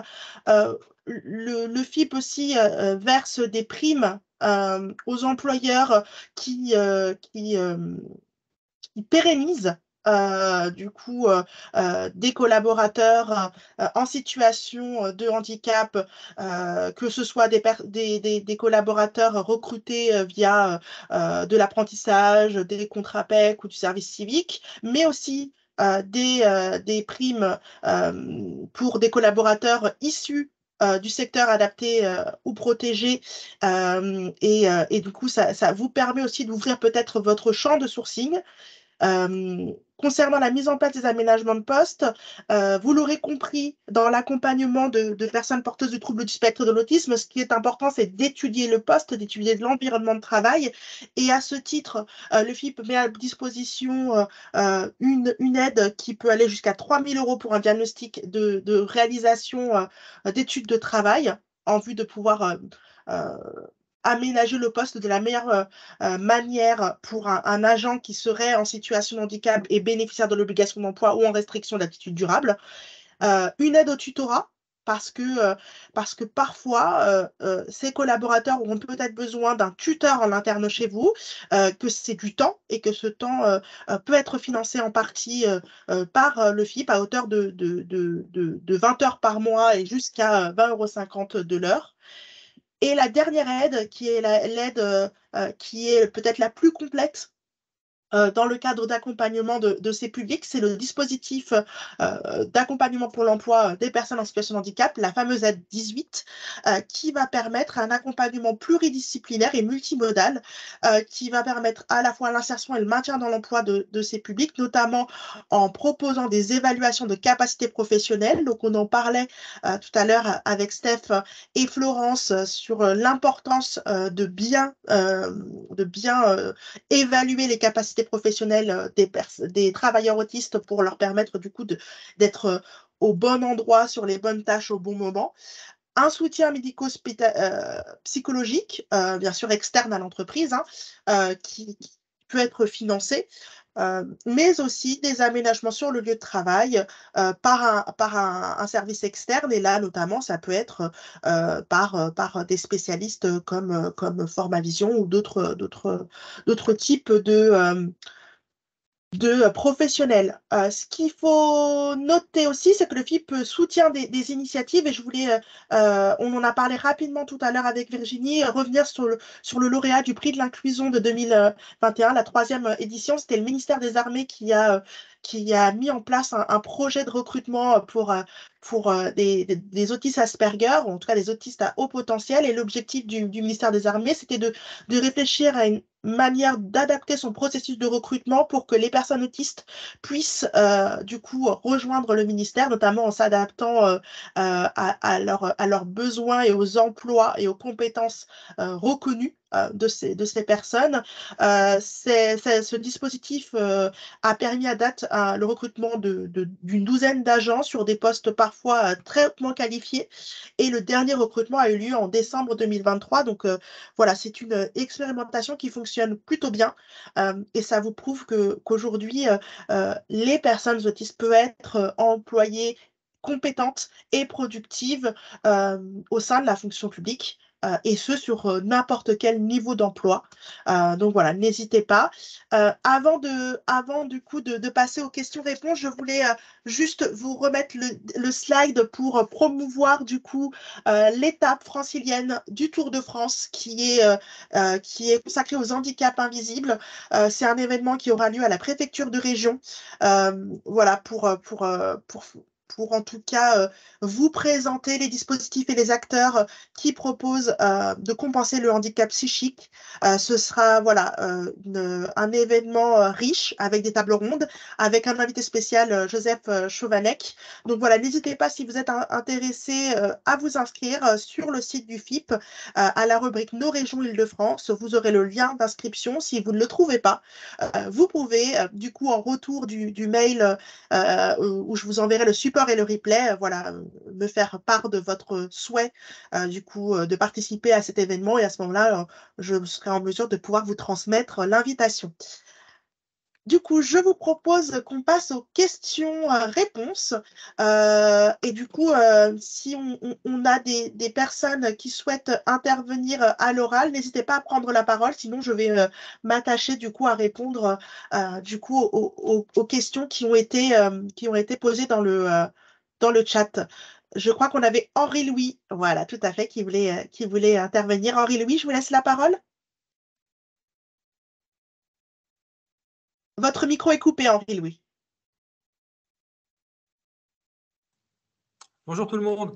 Alors, Bonjour. merci pour ces présentations. Alors, c'est très enrichissant. En même temps, un peu frustrant parce que c'est vrai qu'on aimerait bien pouvoir échanger comme Oui. ça en direct. Mais bon, c'est déjà bien qu'on puisse avoir la parole. Je vous remercie. Donc, par rapport à l'intervention de Madame Bouy, Florence Bouy, je voulais savoir l'emploi accompagné, parce que bon, on voit qu'effectivement, 50 à 60% des personnes ont conservé l'emploi sur les 2 ans. Et je voulais savoir si c'était bien des statuts qui étaient c'est bien considéré comme des salariés. Et ce qui serait intéressant de savoir aussi, c'était la proportion des femmes, hommes, et puis le niveau d'études, enfin en tout cas le niveau des responsabilités. Parce qu'il est souvent dit qu'effectivement, les personnes autistes ont une potentialité, c'est ce que je retiens en tout cas. Et donc, du coup, je peux imaginer qu'elles ont des rémunérations qui sont à la hauteur de leur potentialité.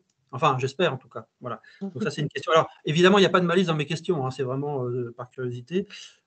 Et puis ensuite, le dispositif VETA, est-ce qu'il s'applique également sur la question de la fonction publique? Parce qu'on a vu le secteur privé, mais la fonction publique, dont je fais partie d'ailleurs, je voulais signaler.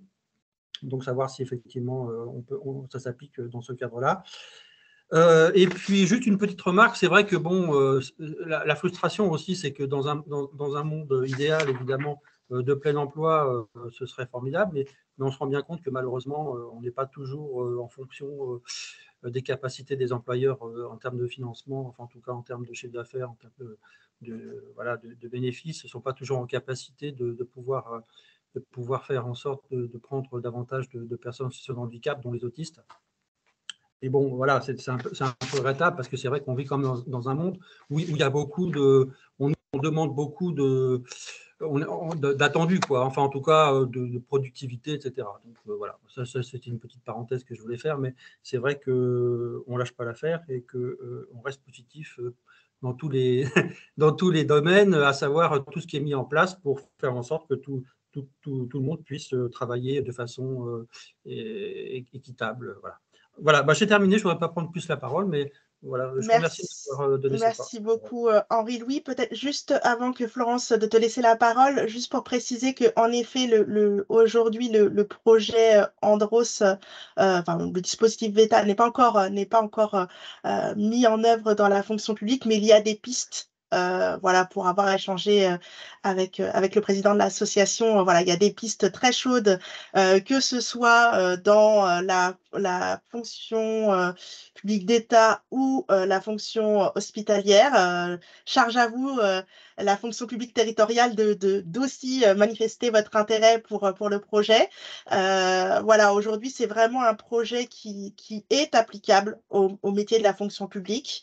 Je vous donne un exemple très simple sur la fonction hospitalière, par exemple, sur des tâches attribuées aux aides-soignants, ce serait quelque chose de faisable. Voilà, aujourd'hui, voilà, même des autistes dits sévères peuvent intégrer la fonction publique. Le tout, en effet, est de bien réfléchir aux tâches, à l'environnement de travail et que le projet soit accompagné, mais ce n'est pas incompatible.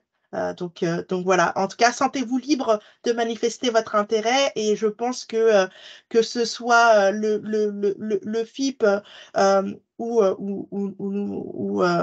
l'association Vivre Autrement sera ravie de pouvoir vous accompagner sur ces projets. Florence, je te laisse la parole parce que voilà, on attend beaucoup de réponses de ta part. Alors, je vais essayer pas de faire de politique, mais il y a des réponses que je n'ai pas, mais que je vais aller chercher auprès du collectif France Emploi Accompagné, puisque notamment sur le pourcentage hommes-femmes, je ne saurais dire. Sur la rémunération, Monsieur Lopez, on est clairement sur une rémunération standard qui est en milieu ordinaire du contrat de travail au niveau du coefficient attendu. Donc, il ne devrait pas y avoir d'écart. Après, j'imagine que sur certains postes, on commence peut-être au bas de l'échelle pour certaines personnes pour s'assurer qu'elles peuvent répondre, mais le collectif France Emploi Accompagné a vraiment à cœur de travailler sur du case management, du suivi de cas pour que justement la gestion de carrière soit au cœur même des préoccupations de l'employeur. Donc, voilà pour réponse, ça reste une réponse peu peut-être insuffisamment sourcé et documenté, mais je peux là aussi redemander les niveaux de qualification qui étaient attendus et rémunérés. Ce qui est clair, et vous l'aurez compris, c'est que dans le Place and Train, on essaye vraiment de dépasser le seuil de compétences académiques attendues pour faire vivre les zones très particulières et parfois extraordinaires de compétences, mais aussi d'apprentissage, parce que par définition, une personne autiste, elle va s'exposer beaucoup à un intérêt particulier. Et si nous, on s'exposait autant d'heures sur les intérêts particuliers qu'on a, peut-être aussi qu'on développerait des compétences extraordinaires. Et donc, l'idée même de Place and Train, hein, c'est quand même de flécher des endroits qui correspondent aux compétences et aux intérêts de la personne et de voir si elle peut répondre, notamment on parle de l'informatique, hein, on a 2 cas là qui vous ont été présentés autour de l'informatique, et de voir si la personne peut répondre aux exigences métiers attendues, ce qui a été le cas dans les 2 cas qu'on vous a présentés. Voilà. Après, il est quelque chose dont on a peu parlé, c'est tout l'aspect universitaire. Hein, parce que parfois, les compétences académiques, elles n'ont pas pu être validées tout simplement parce qu'il y a eu décrochage au niveau de l'université. Alors, Aspi Friendly est actuellement voilà, un groupement aussi d'universités qui se sont entendus pour coacher, accompagner au plus près, et là aussi dans du coaching qui est du coaching académique, scolaire, des autistes, hein, qui sont très compétents, sans déficience intellectuelle, et qui sont accompagnés jusqu'au bout de leurs études pour valider leur niveau d'études. Ça, on n'a pas eu le temps d'en parler, mais c'est aussi, la compétence professionnelle, elle se travaille dès l'école, hein, et c'est aussi en France un grand changement qu'il faudra apporter à notre façon d'accompagner les personnes. Bon, toujours est-il que ne confondons pas l'accompagnement du dispositif emploi accompagné de l'accompagnement VETA. Si certains dispositifs emploi accompagné arrivent à accompagner des autistes qui ont une déficience intellectuelle, elle ne sera jamais très importante parce que ce dispositif-là accompagne sur des temps dédiés et un volume d'accompagnement dans du 1 pour 1 qui reste quand même un volume substantiel, hein, donc sur des durées avec un estompage requis pour que la personne elle puisse faire sans accompagnement et sans job coach à un moment donné, ce qui n'est pas le cas de VETA, où là on peut accompagner des autistes qui ont un niveau de déficience intellectuelle beaucoup plus importante. Première chose, alors sur le deuxième volet, il est, comme le disait Gladys, des opérateurs du public et des opérateurs de large envergure qui se sont approchés de VETA. Et on a vraiment, dans des activités de logistique, de blanchisserie, par exemple, à venir là, très prochainement, on l'espère, des expérimentations dans le domaine public, parce qu'il n'y a pas de raison. Hein. Tout à fait. Si le privé l'a fait, le public le peut également.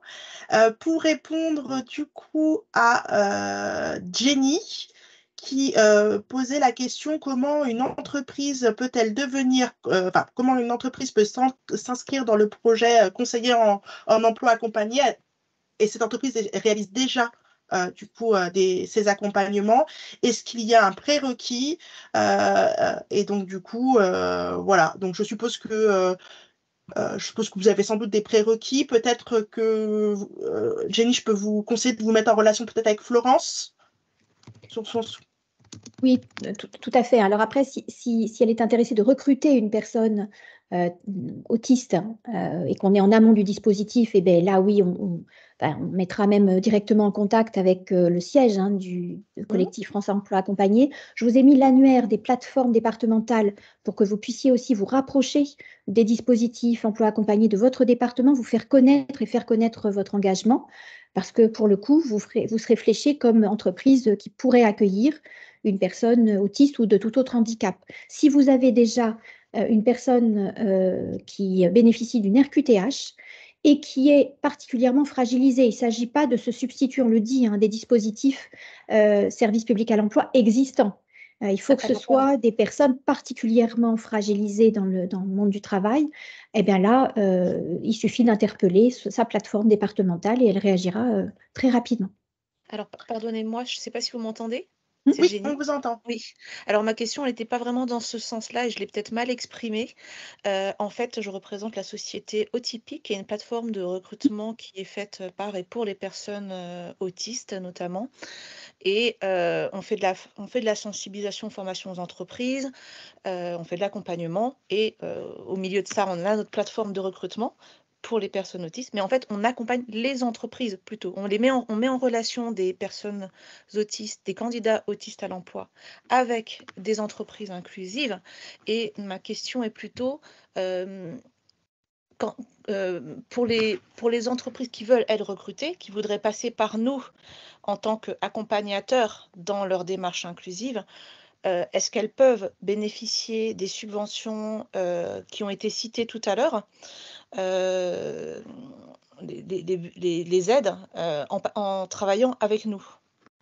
Alors, oui, du coup, l'employeur public peut bénéficier, bien sûr, des aides du FIP à partir du moment où la prestation rentre dans le cadre de ce qui est présenté dans le catalogue du FIP. Après, le FIP, lui, en tout cas à l'instant T, ne référence pas un listing de prestataires qui proposent ce type d'emploi. C'est peut-être un projet, et ça, Maëlys pourra peut-être nous donner l'information. En tout cas, ce sera peut-être un projet à étudier.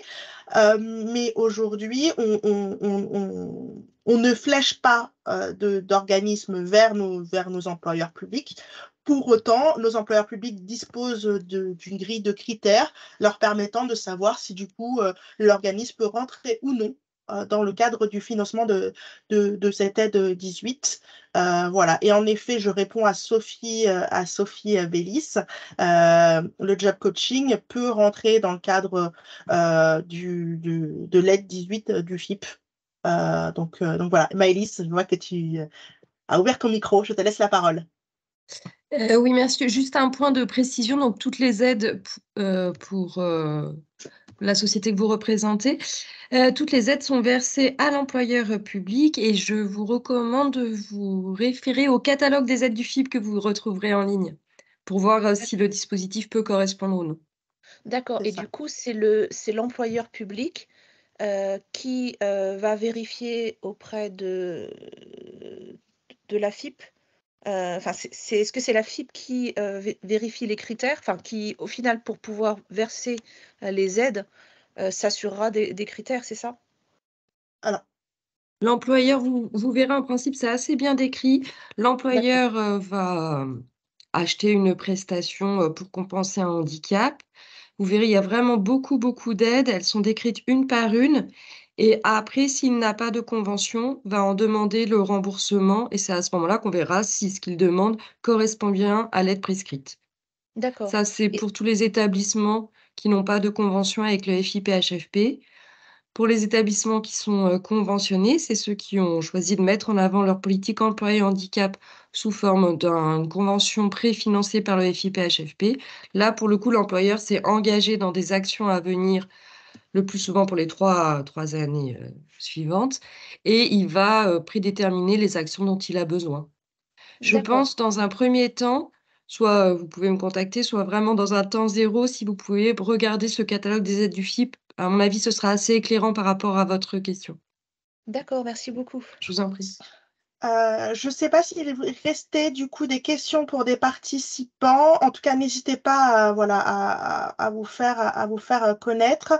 En tout cas, sachez que je vous enverrai en début de semaine prochaine donc le lien replay de ce webinaire ainsi que les supports d'informations qui vous ont été diffusés durant ce webinaire. Je vous joindrai également le catalogue du FIP, comme ça, du coup, ça facilitera les recherches de chacun et chacune. Je vous remercie grandement, Florence, Steph et Virginie, pour vraiment votre expertise, votre participation à ce webinaire très complet, certes plus long que prévu, mais en tout cas, voilà, je pense qu'on a vraiment pu informer au mieux l'ensemble des participants sur les possibilités d'insertion. Donc, merci à vous de vous être rendus disponibles. Merci aux participants d'avoir d'avoir consacré ce temps à cette thématique qui est chère au Fonds d'insertion pour les personnes en situation de handicap de la fonction publique et notamment de la région Île-de-France. Donc, merci beaucoup.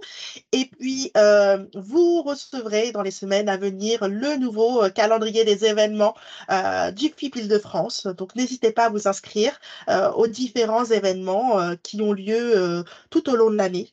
En tout cas, je vous remercie à tous et à toutes et je vous souhaite un excellent week-end et encore de meilleurs vœux pour cette année 2024 qui sera riche en inclusion, j'en suis certaine.